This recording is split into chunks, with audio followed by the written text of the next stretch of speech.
Lohn. Dr. William Major will give the talk. I just want to do a little housekeeping here. After the talk, we're going to have a little reception, wine and cheese.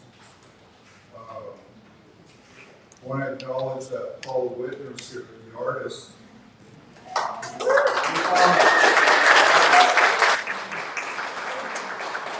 anybody wants to ask questions about her art, there she is.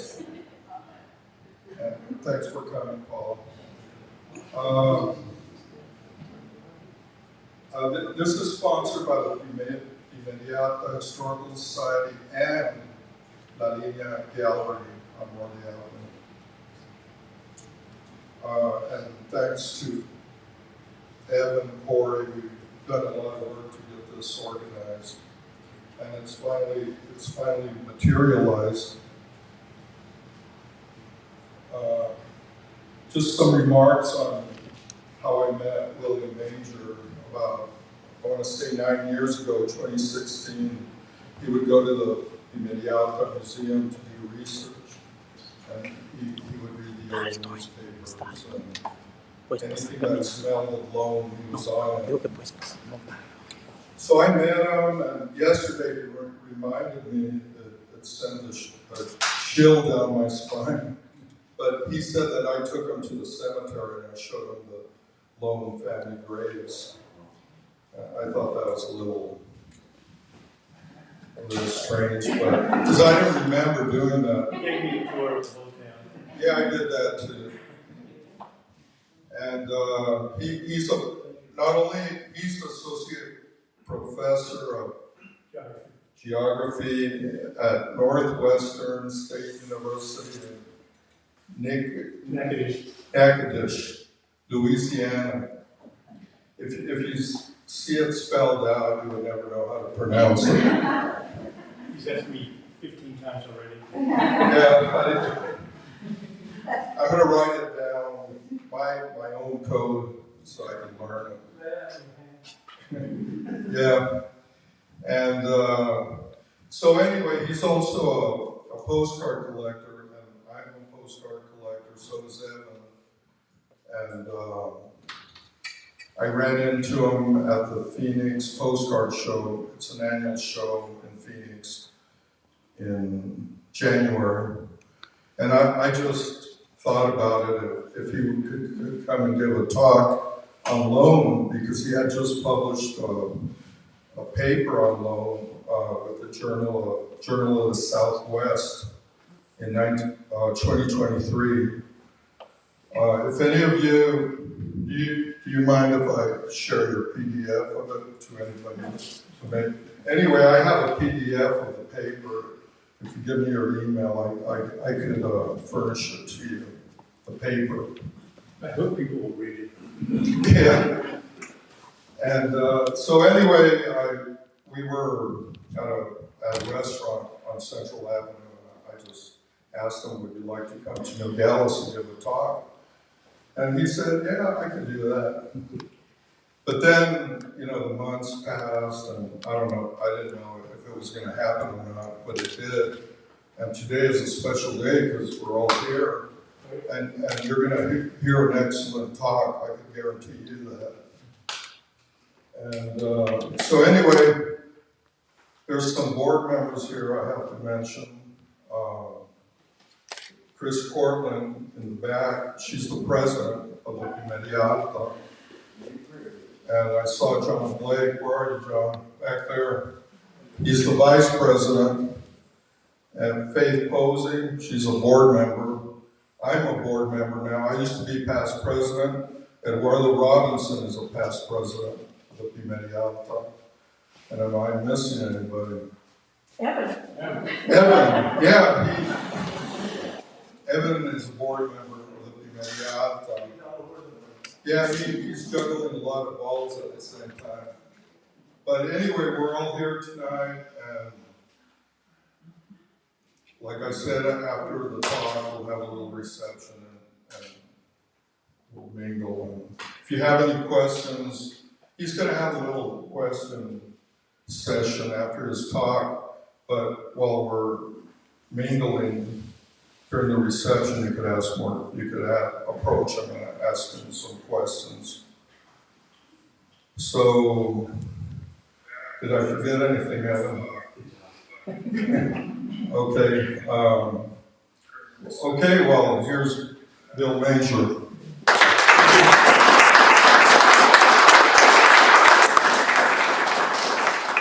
I first want to thank Evan and also Lohn and the Pimeria, Alta, and for inviting me here. Well, what I want to do today, if I can change the slide. You have to point somewhere? Oh, it's the other. I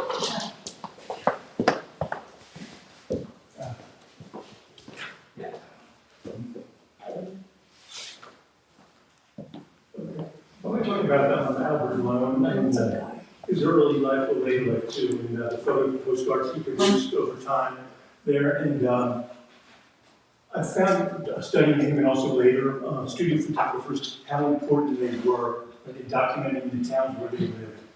In photo postcards, which are actual photographs that were developed on photographic paper with postcard packs.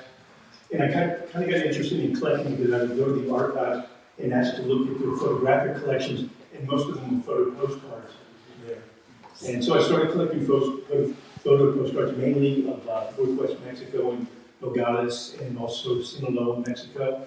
And so he lived in Sinaloa, which I'll go over in a little bit there. And I also have a large number of postcards from almost Nogales. And so I decided to do a paper on him. But one thing I found is kind of sad is that very little information is known about most of these local photographers. It's only very, very popular photographers like Hugo Grey, if you know him, he's a German-born photographer in Mexico City there. And I found that in that vacuum of knowledge, when I gave 2 presentations in Culiacan, people thought he was African-American. They'd never seen a picture of him before. They didn't know anything about him as well. And it came about because someone misidentified a photo as him of an African-American guy that probably worked on the railroad and came from Mississippi. His name was John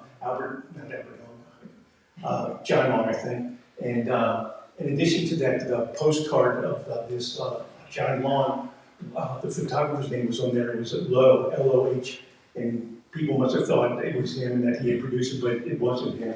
And so there's been a lot of misconceptions about him in there. But he was born in Chicago, Illinois in 1867. Both of his parents arrived from Germany in the mid-19th century there. They met here and married. But I think his mother died when she gave birth to him. He was the last of her 5 children because I can't find any information about her after his birth there. His father died when he reached the age of 1. And as a result of that, they sent the family to live with maternal relatives in Aurora, Illinois, here to the southwest, about 40 miles southwest of Chicago. And originally they stayed with their maternal aunt, but when he remarried and had another child, he moved in with their Aunt Frida here. And it was very kind of these family members to take in 5 kids, when many of them had large families themselves. But this is Albert and also his sister Emma, who would come to live with him after his wife died in 1930 there. Okay. Now, when he was at the age of 20, he decided to move to Los Angeles, California. And at that time, California, or Los Angeles, was a booming town, and it attracted a lot of people hoping to make lots of money, sometimes in orange groves and things like that there. And it probably attracted him there as well. But he left either on Christmas Day or Christmas Eve and arrived 2 days afterward, but he was very young at that time. But eventually the following year, he started a partnership with the photographer C.C. Pierce, or Charles C. Pierce, who arrived the year before.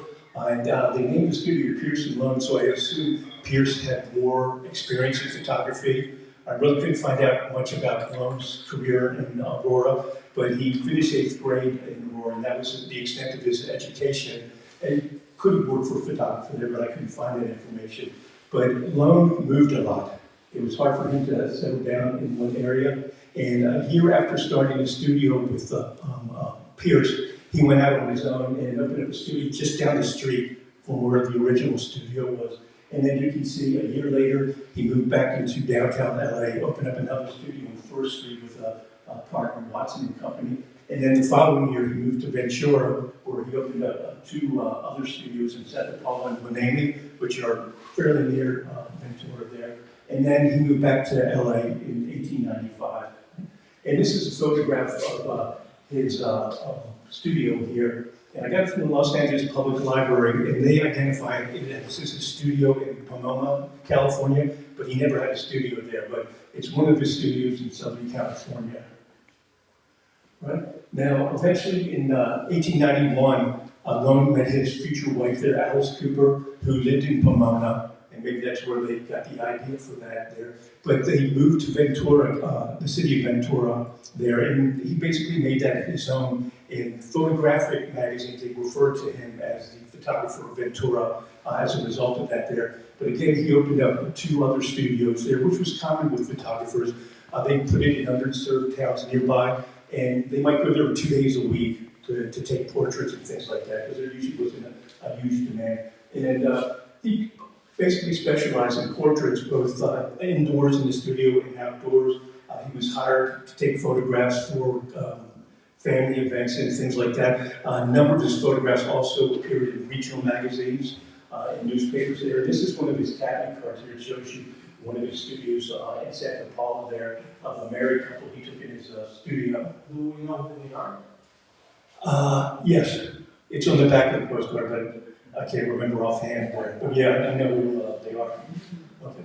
Now, by the fall of 1897, Lohn moved to Ensenada in Baja California, Norte. And I found a newspaper article that identified the fact that he had a studio there. In addition to that, a number of his half-tone prints of Ensenada appeared in a number of magazines that were regional within the Southern California area.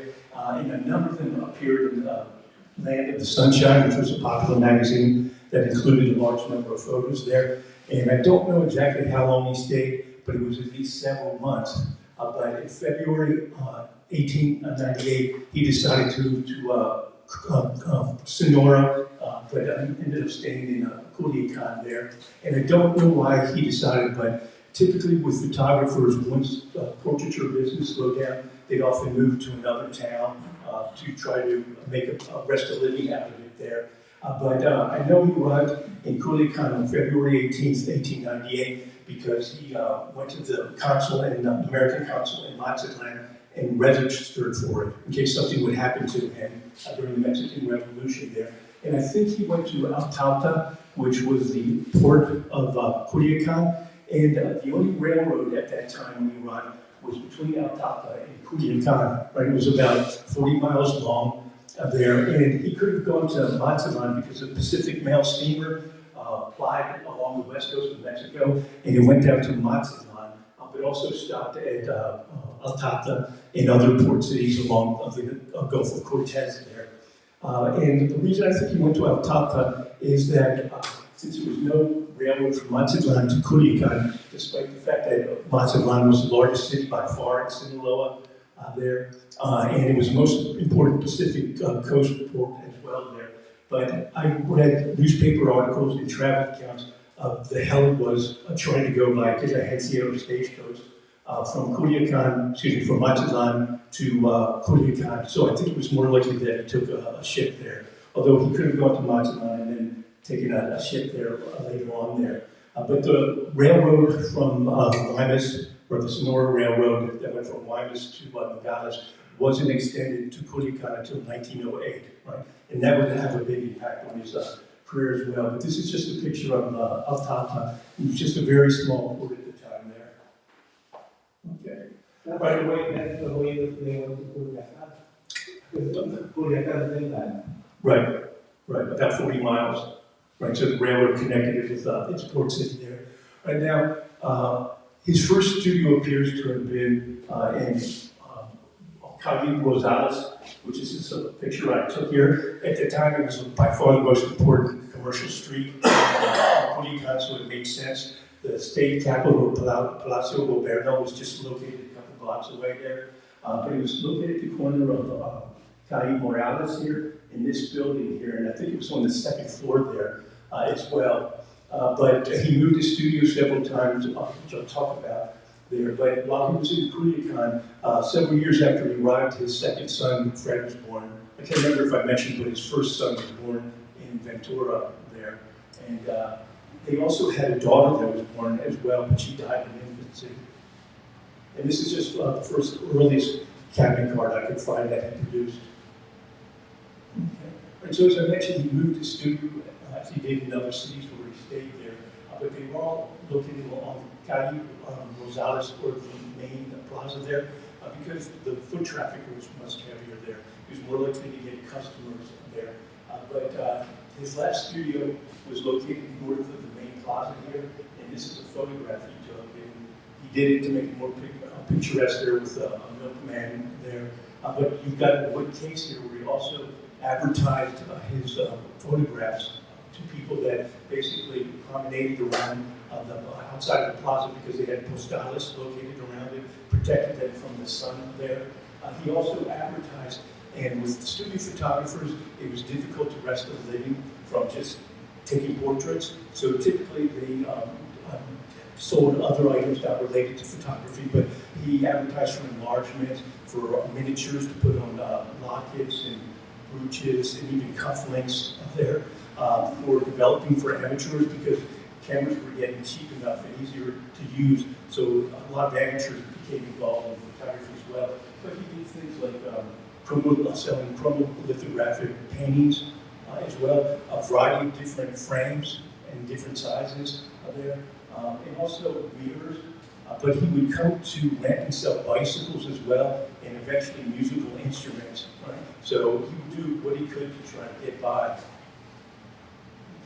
Right now, I believe sometime between before March 1907, he began to produce postcards. Right? And he wasn't the first photographer in Culiacan. The first mention I could find in the archives down there was in 1896, when two businessmen from Nogales, Arizona, who owned a studio that focused on enlarging photographs, were said to plan to open up the same or similar business down there.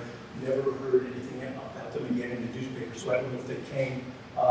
In the 1898 commercial booklet that I found, Lohn was listed as the only photographer, but I found in several photographic magazines that they published photographs by two photographers that stated they were from Culiacan, and the photos were from Culiacan as well. But I believe he was the first photographer to produce postcards. Right? And I know it was before 1907 because this is one of the black and white print cards I have in my collection here.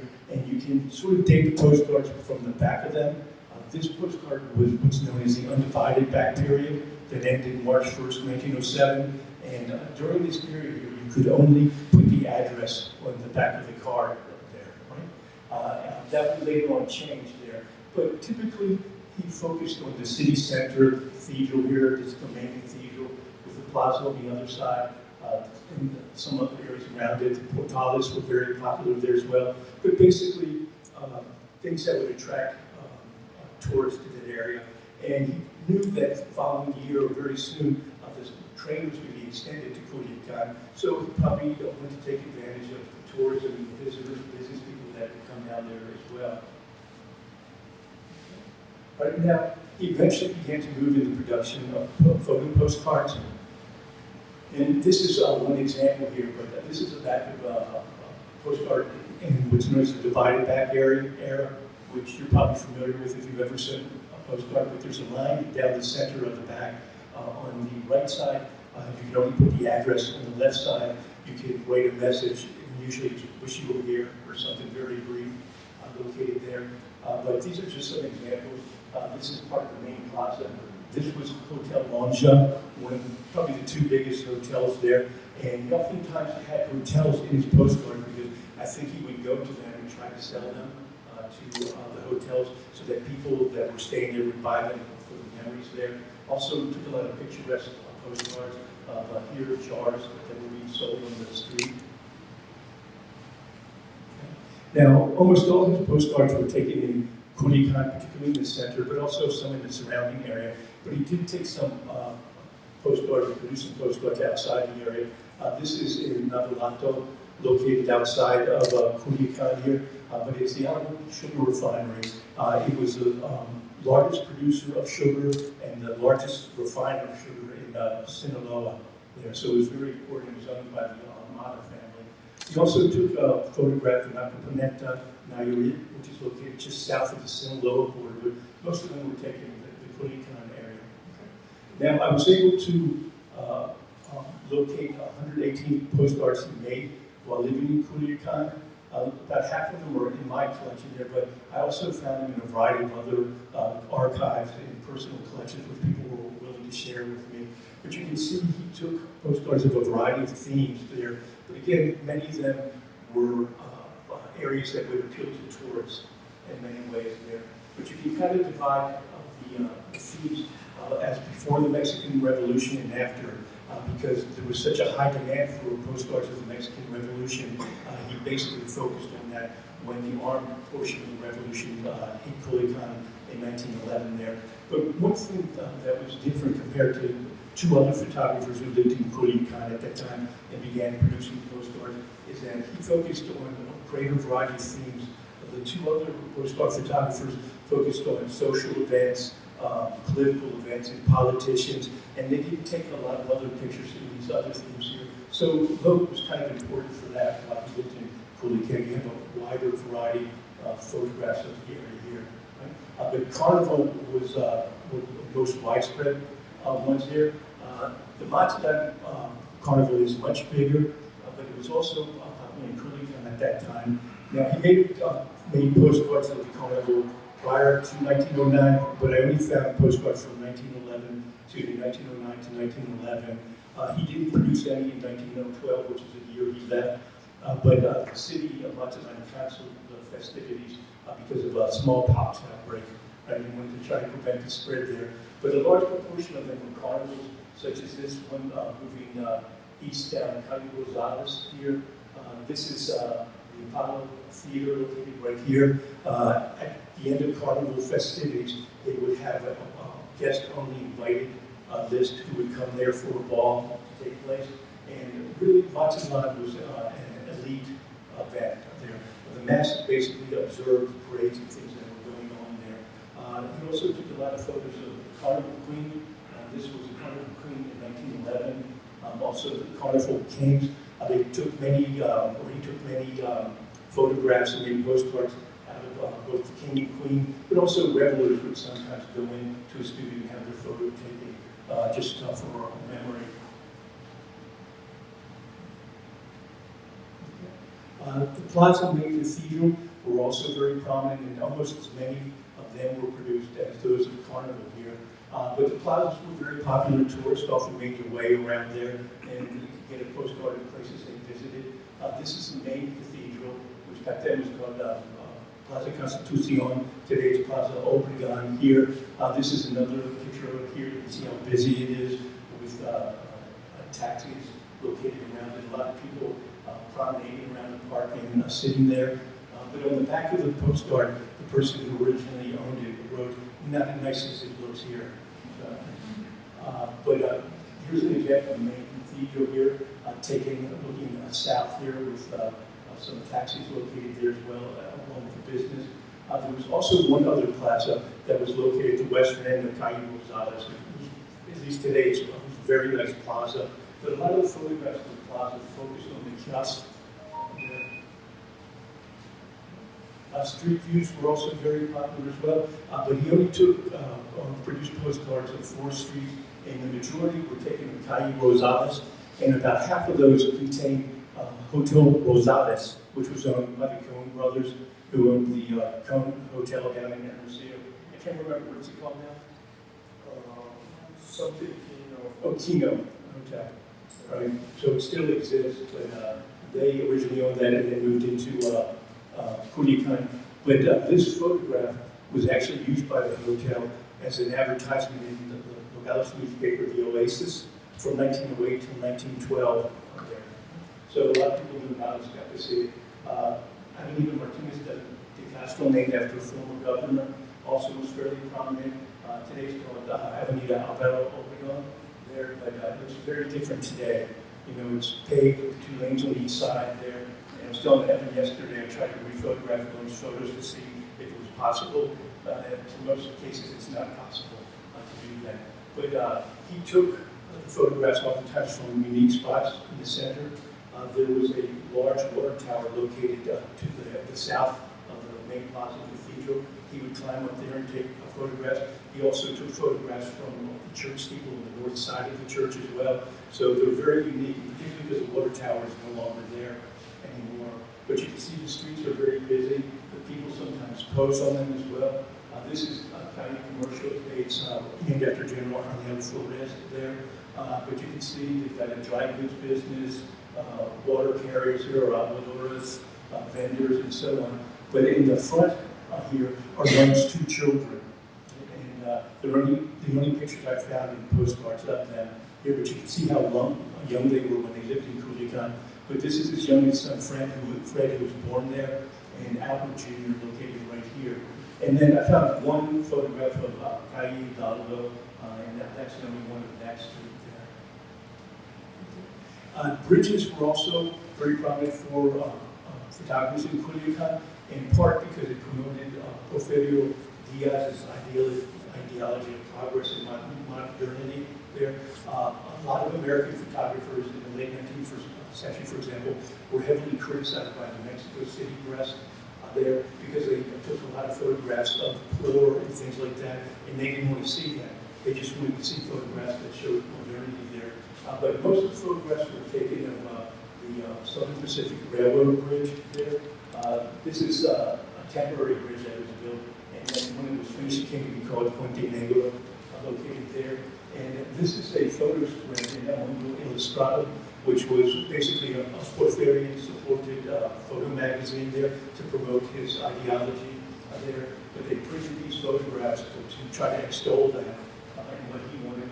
They also recorded photographs of the Pimeria Bridge, right, that went across towards the Maya River there north of Culiacan. And he additionally took a lot of photographs of social events, but particularly of the lead there. And so he probably was sometimes asked to take these photographs. Sometimes he may have gone to try to get people to let him make them into photo postcards. But this was a trial run there of the Culiacan to Mazatlan Railroad that was finally extended to Mazatlan in 1909. And you can see people in the fine dress here getting ready to enter on the train, but it was invitation only. And these are some young people who were known as Paseo La Toma. Culiacan is basically located at the confluence of 2 rivers, the Rio Omana, as I mentioned, also the Rio Tamazula, and where they come together, they form the Rio Culiacan there. And so that's where the city is. But it was very popular in the summertime with affluent youth of Culiacan. You had to take a little boat over to the island, and typically would have a picnic there. And then these are just some American businessmen or tourists or visitors here. And Lohn took advantage of visitors to try to take pictures that he could sell them. I have a feeling he probably stood outside the hotels there trying to solicit photographs of the various visitors to the city. He also did take pictures of lower classes there. And I only found 2, however, but you can see mostly men here in sombreros watching boats go by on the Tamazula River here, and it's right next to the Canelo Bridge here. And I also found one large group of young children, but also with women covered in rebozos or shawls there. And a friend of mine who I've been doing work with in the State University of Culiacan said she thought this was a picture taken during the Revolution, but I found it in a photo spread in El Mundo in February 27, and it was actually a benefit for the poor. It was taken in the courtyard of the Palacio Gobierno, just down the street from the Lohn studio there. And it basically, in the article at least, it focused on the wealthy elite female population and how they went and established benefits for the poor. So it really focused on them more than the poor. He did take many more pictures of the life of the lower classes, often as they're involved in work such as Aguadoras here, filling the water, and I think there's a Maya River here. oxen and donkeys carrying, in this case, sugar cane, rubber, other agricultural products, construction products like bricks and things like that. And then everyday life of the poor in the city. Women washing clothes in the river here, the Canadian Bridge located right here, vendors and things like that. And for many postcards taken of the poor by other photographers, they refer to them as tipo mexicano, and they oftentimes have degrading captions. And you can see here, Lohn doesn't always have captions, and they're never degrading there. But I think as a foreigner, he was attracted to them because he saw them as picturesque, and he probably assumed that other U.S. visitors or maybe from other lands would see that as well. But it helped document life of the lower classes as a result. He also photographed a number of political events. This was the funeral of Governor Pimeria in 1909 there. They had him lying to rest at the Palacio Gobierno, and then they went to the main cathedral and then to bury him in the cemetery there as well. Another one was at the inauguration of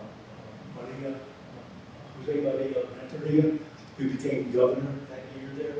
And it was controversial because this is General Banderas. He was a commander of Maderista troops in 1911 that defeated the federal government. But a few months afterwards, he overthrew the constitutional governor there. And Montero was very mad about it. And as a result of that, a few months later, they held another election. And Montero backed Renteria won there. But this is Renteria and Banderas here.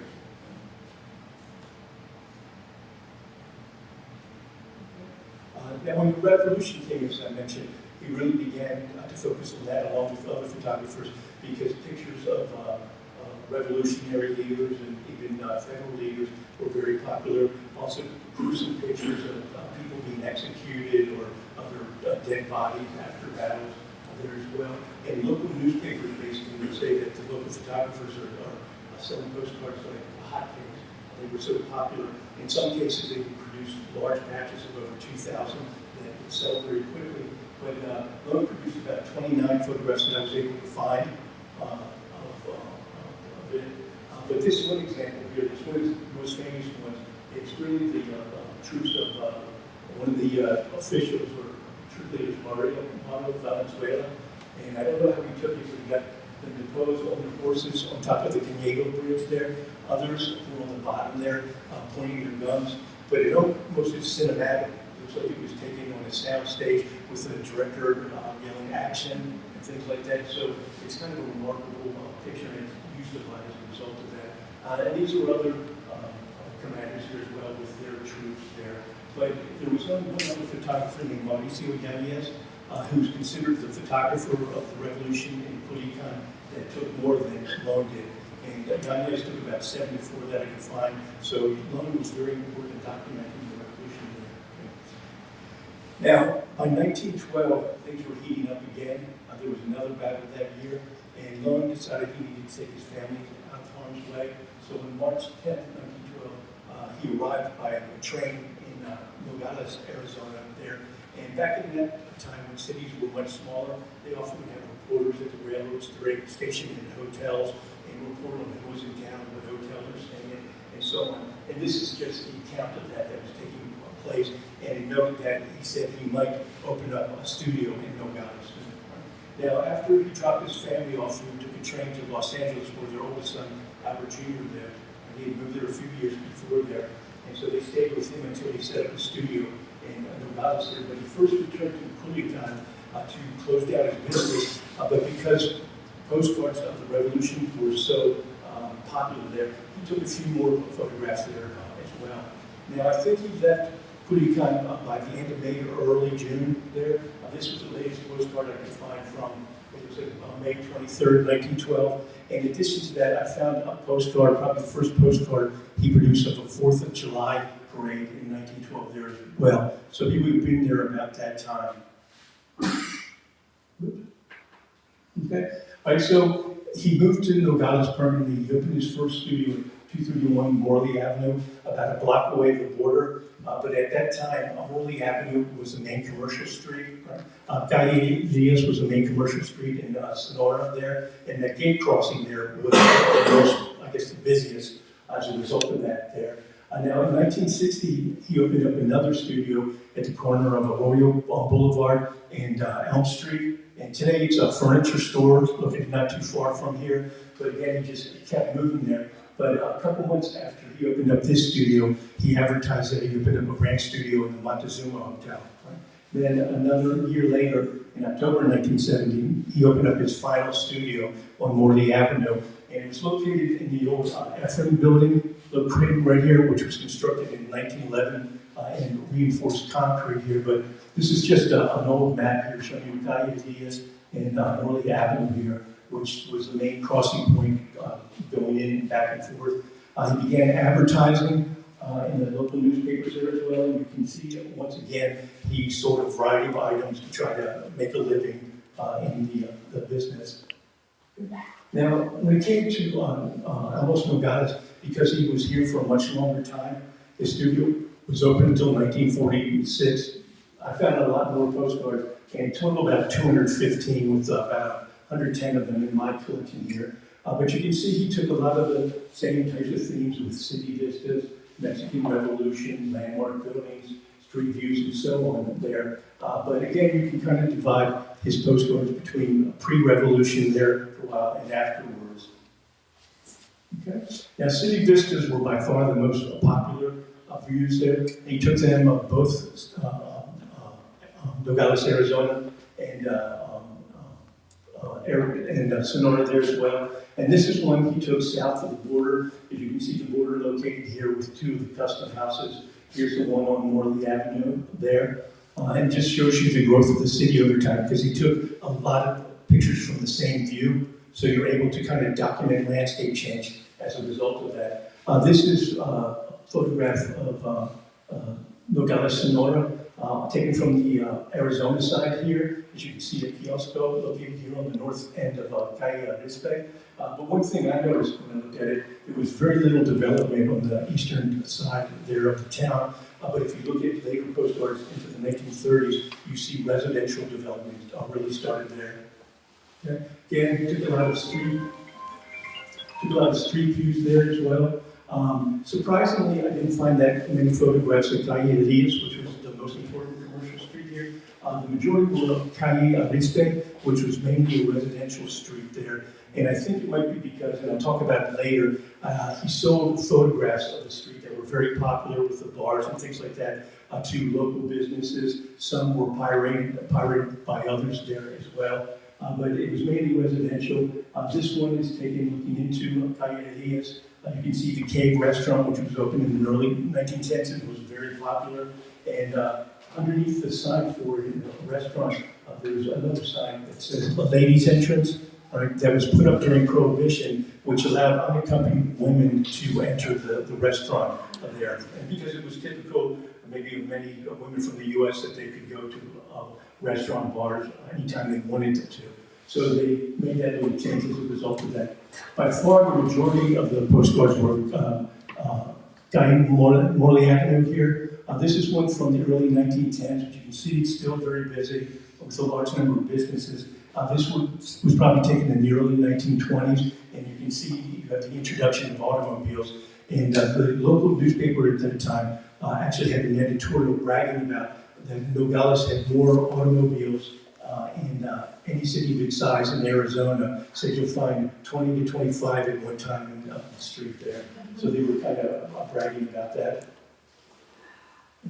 And then, because his studio was located along the border, he took photographs of a number of Mexican politicians and also the governors of Sonora and Arizona there as well. But this is a picture of Venustiano Carranza, who called himself the first chief of the constitutionalist movement here. He had gone to visit Hermosillo and then later on came to the border here in Nogales. This is Jose Santos Chocano. He was a Chilean poet, and he decided to come to Hermosillo because Carranza was there.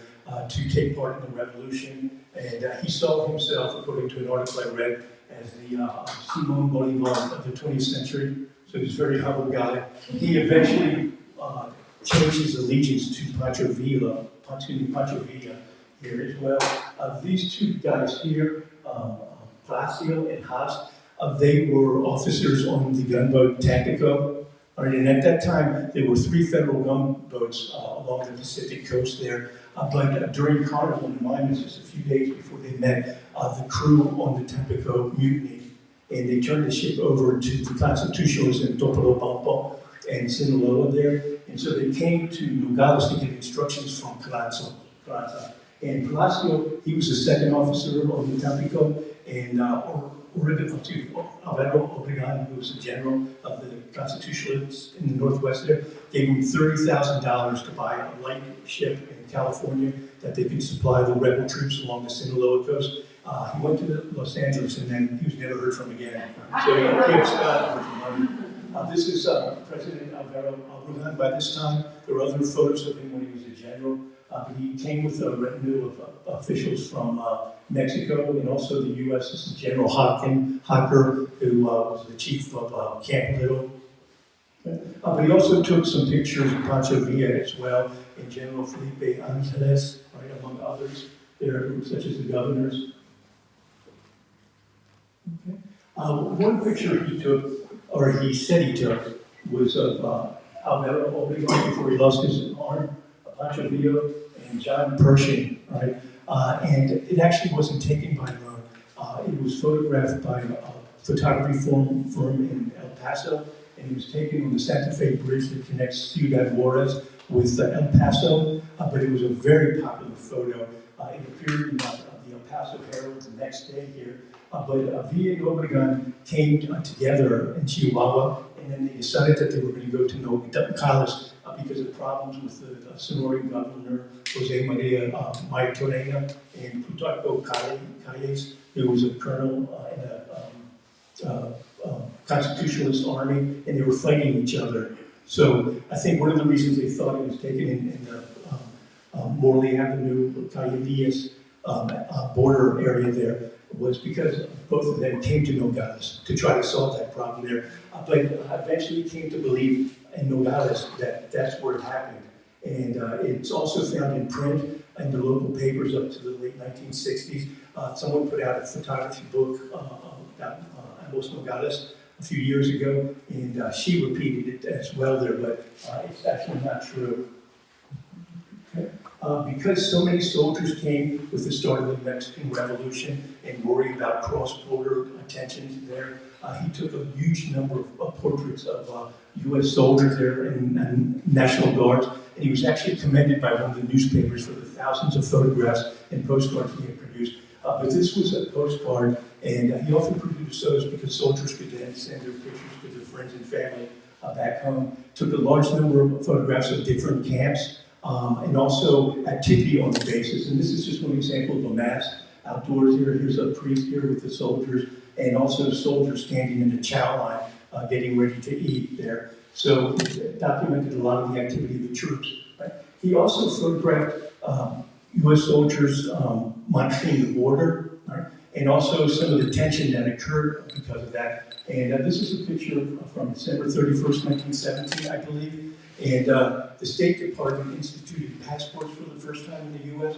and everyone was supposed to have a passport by November 1917 if they went to cross the border. And it led to a lot of tension as a result of that. And in this case, what happened was Nogales customs official was going back across the border to Nogales, Sonora, and two of the custom agents called for him to come back, and ignored them and kept going, and a U.S. soldier shot and killed him. And so it led to a large number of civilians and even Mexican troops lining up along the border. Nothing happened, but it could happen, and it actually did in the Battle of Ambos Nogales in August of 1918. These are some of the photographs he took. There were 3 major significant battles that took place in Nogales, Sonora, very close to the international line there, and a smaller skirmish as well. But it took place between 1913 and 1918. but the postcards I found were all taken between 1915 and 1917. So we didn't take the first Battle of Nogales in 1913 or the Battle of Animals Nogales either. But this is a picture of the troops of Governor Wttner of Sonora fighting those of the Constitutionalist forces under Colonel Calles there. And this picture shows them fighting up on the hill east of town here. And this is the Nogales, Arizona train station, so you can see how close to the border it was there. These are what Lohn called refugees from Nogales, of Sonora. But I think it was just people that fled the fighting because the bullets were flying there. And although the Lohns left Culiacan to avoid the violence and chaos of the revolution, it followed them there. And this is a newspaper article that appeared the day after this battle on August 4th, 1915. And at this time, newspapers counted people were going out and having picnics on the hill to watch the battle, which occurred in other cities during the revolution as well. But his wife went outside their Crawford Street home at that time, and she was sitting out there with field glasses, and one of the 3 bullets that they know made it across the border struck within 3 inches of her, according to the story here.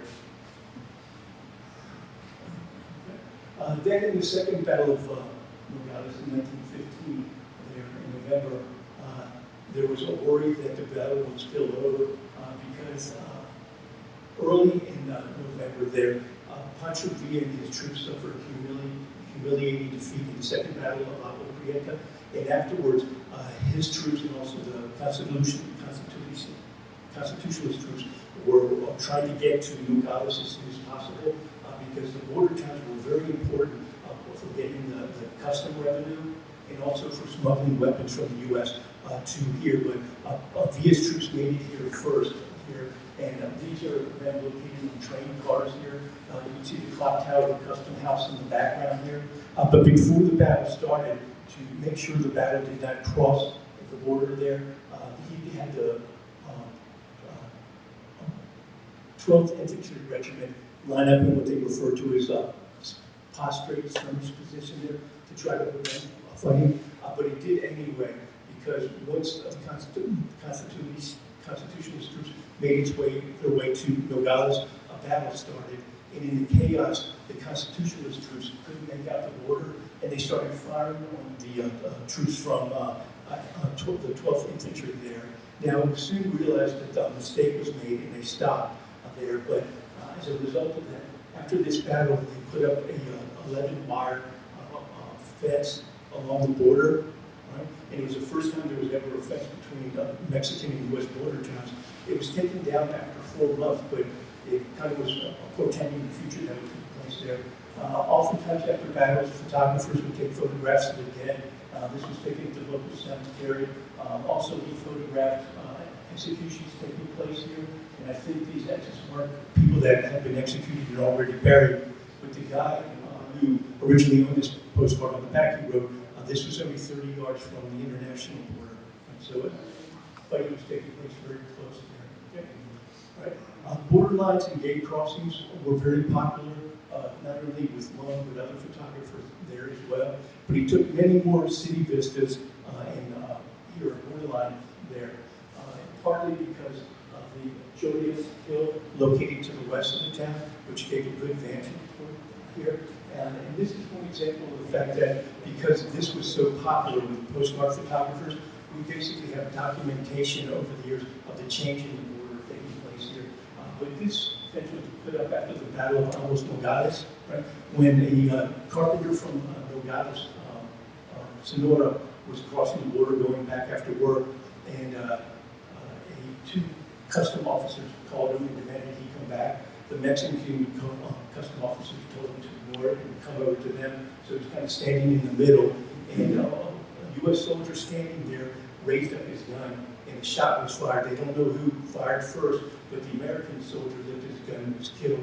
But it led to a major 3.5-hour battle.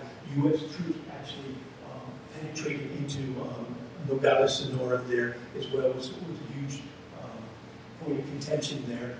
Large number of people died there as well. I've read accounts that 100 or more people in Nogales, Sonora died, including the mayor, who was trying to hold a white flag up to stop the fighting.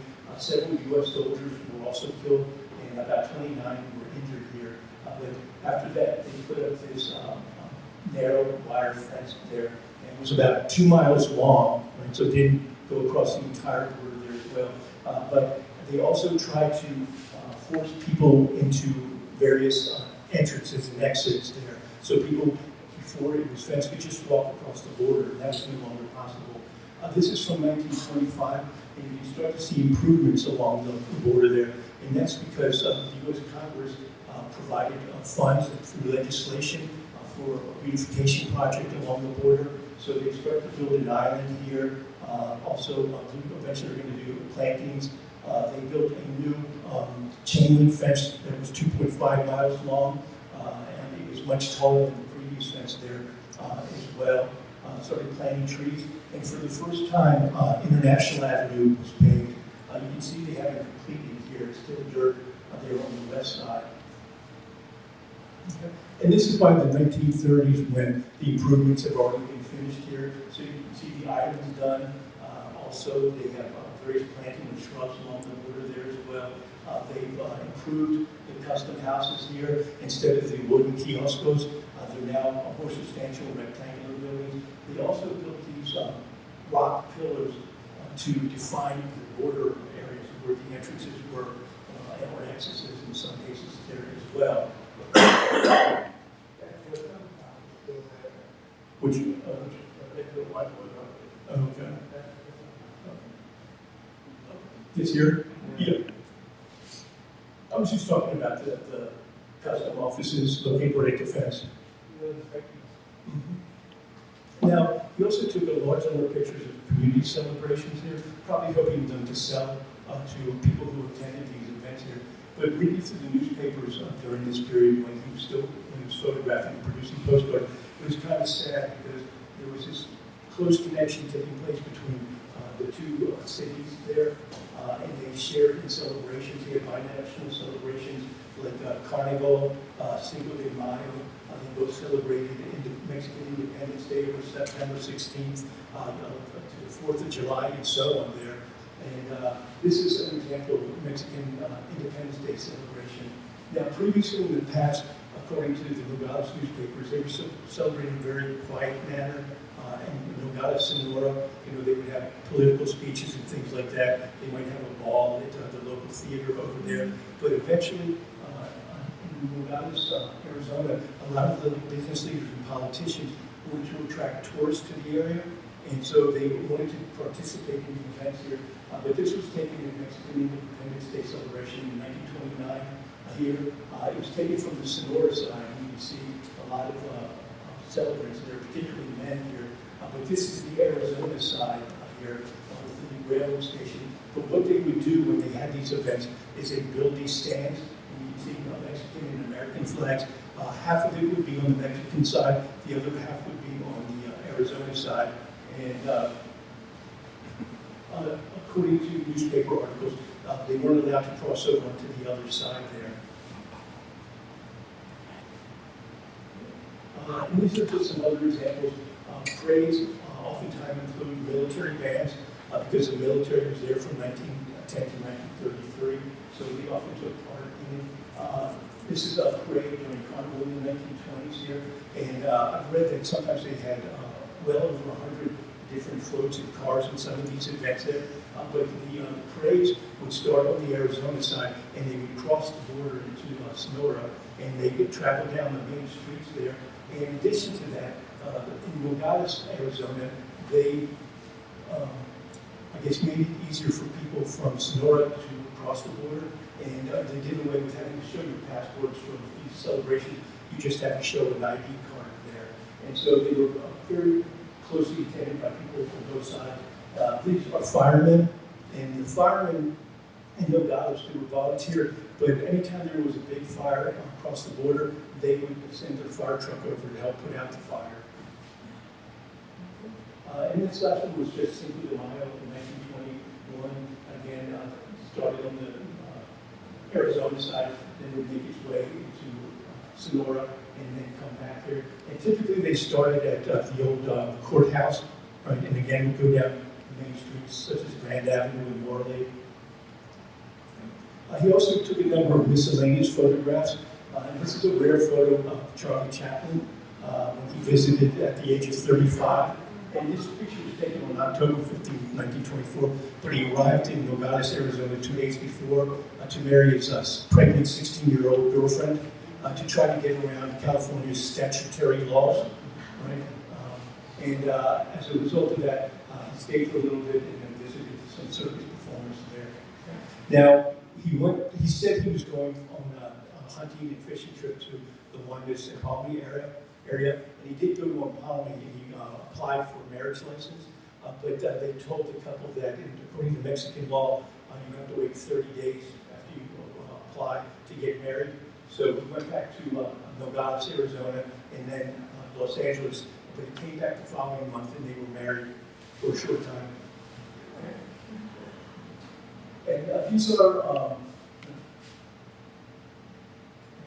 this is another famous photograph that's been in print a lot, and it's not often attributed to Lohn, but he took it of the two Ruby murderers, Manuel Martinez and Placido Silvas, but they were arrested in August 1921 for the murder of the Postmaster General and his wife.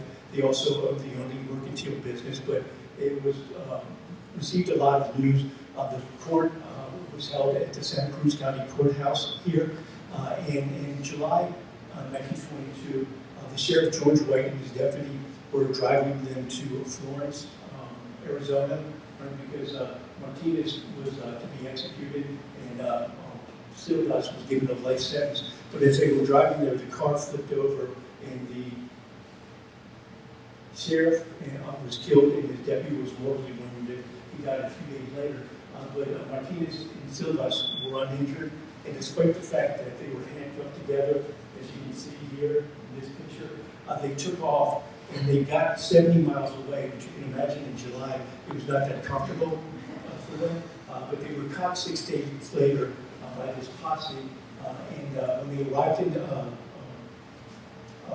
Nogales, Arizona, Lohn snapped this photo, and it appeared in the newspaper the next day, and he said Lohn took it 10 minutes after the posse arrived with the prisoners. Martinez later was executed, but Silvas escaped, and they had no idea what happened to him. And I just mentioned the fact that Lohn was very important for documenting Los Nogales, but at the same time I found that a lot of the other postcards produced by local businesses and also regional publishers were Lohn's postcards.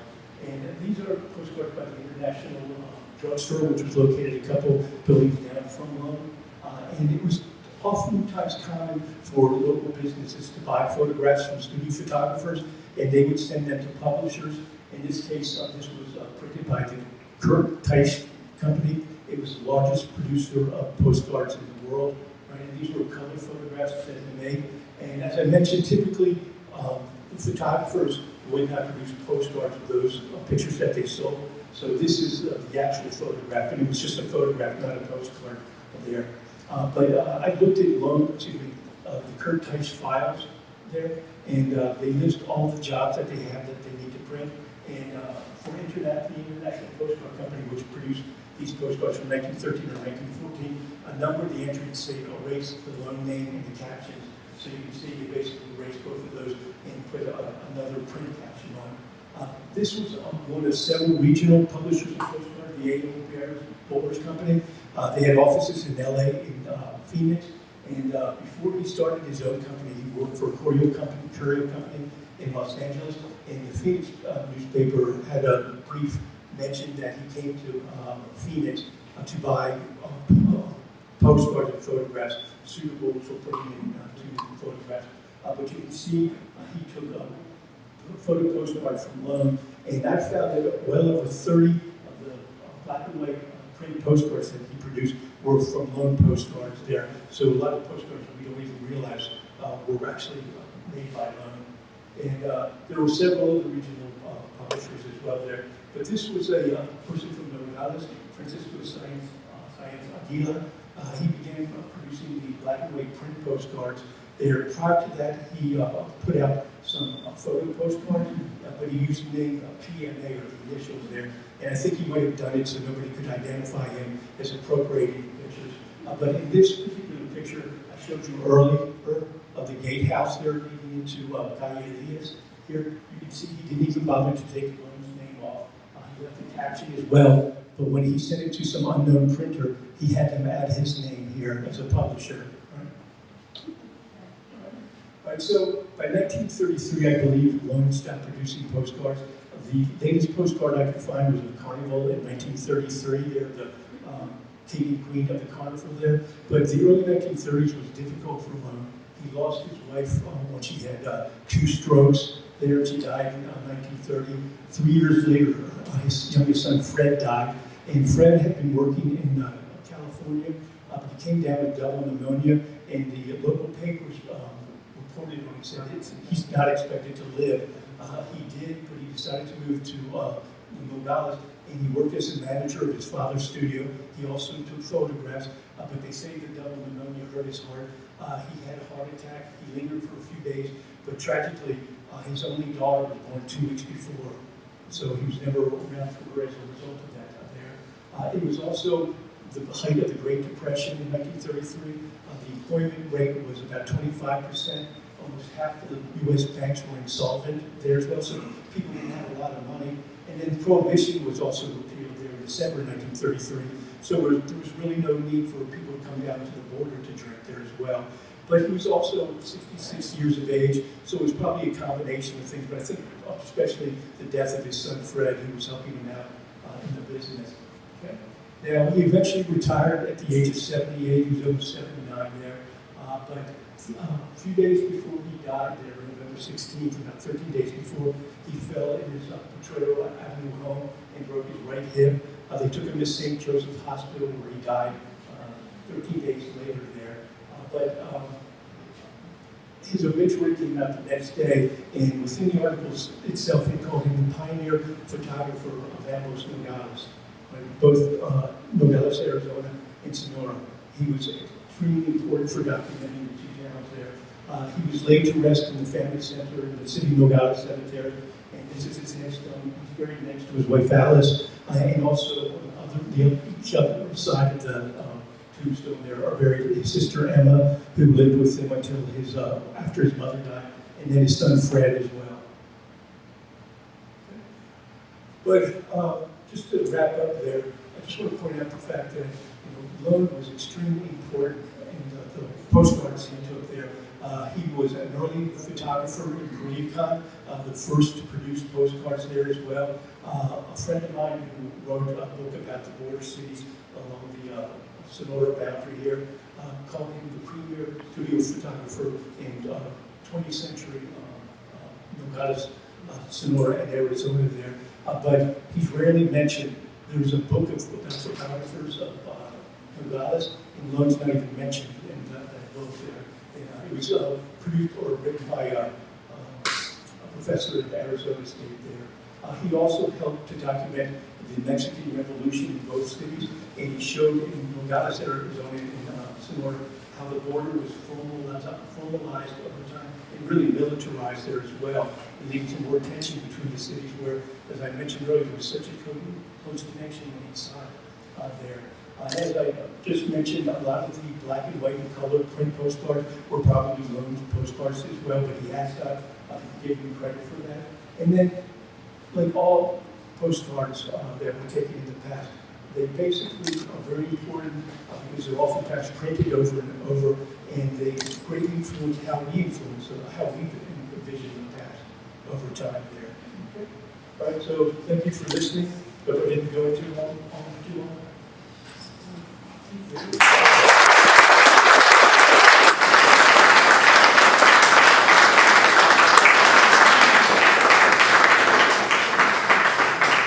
Any questions, any answers?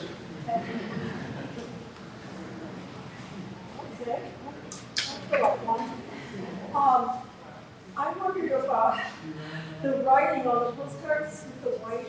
Right. Was that his writing, do you think? I think most of it was because I compared the writing on all the postcards, but he also, in his last studio, they had an article about it, and he said he had 7 workers. And so I think sometimes his workers may have written the captions inside his name. But I can compare it and see that it was his writing. Because sometimes he was bad about signing his postcards there, but you can tell by the handwriting. But even the ones that were written by his workers, they're similar from postcard to postcard. And for a time there, he was the only photographer listed in commercial directories. You said that he had a satellite office in the Montezuma Hotel. Are there photos that he sometimes took? I've never seen any, but I have a feeling once he moved into his new studio in Wttner in 1917, he was right down the street from him. There was no need for it anymore. He did retain the studio on the Royal Boulevard and also Elm Street, and I think he reopened it when passports were demanded. There was such a huge demand for photographs because you needed 5 photographs just for temporary registration and then for the actual passport as well. So it was kind of a boom to the photographers in town, but led to a lot of tension. But did you have a photo of the Montezuma Hotel that you know of? No, I haven't seen that. You say you have a postcard showing one of his studios on Morley Avenue. I haven't seen any except the one I've shown.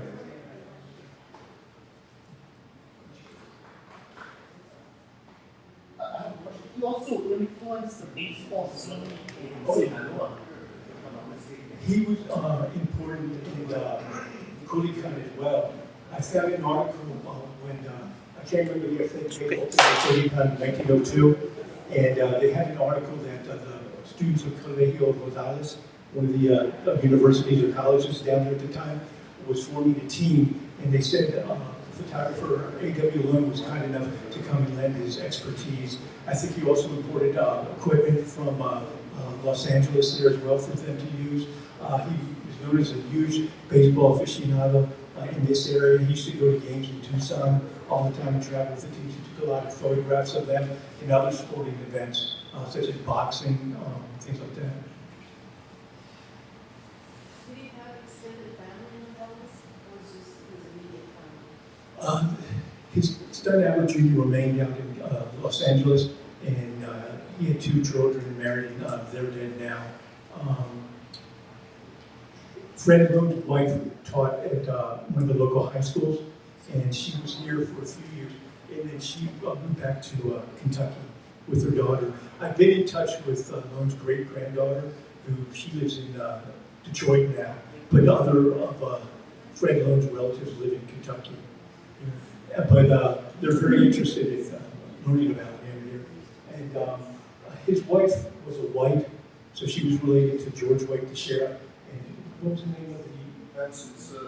Hanson Sears. His wife was a White, and that's the reason Fred Lohn's future wife came to visit them. He met her, and they ended up getting married. But no, he has no family anymore. Okay. Was he not a family photographer? I believe I've seen his name on family photographs. Yeah, he would take studio portraits of families, individuals, soldiers, wedding couples, and things like that. Mm-hmm. Also outdoor ones in some cases. His name was always on an angle like that. Right. But one difference, and I was talking to you about that earlier, you might have noticed that the early photographs were a lot clearer and crisper because he and other early photographers used box cameras, right? And they're very bulky. You have to use a tripod because you can't move when the picture's taken, so people have to hold their smile for a while. But they're much nicer photographs. He eventually switched to a 35mm one, and the pictures just aren't as nice. All right, well, thank you. If you have any other questions, I'll meet you at the buffet.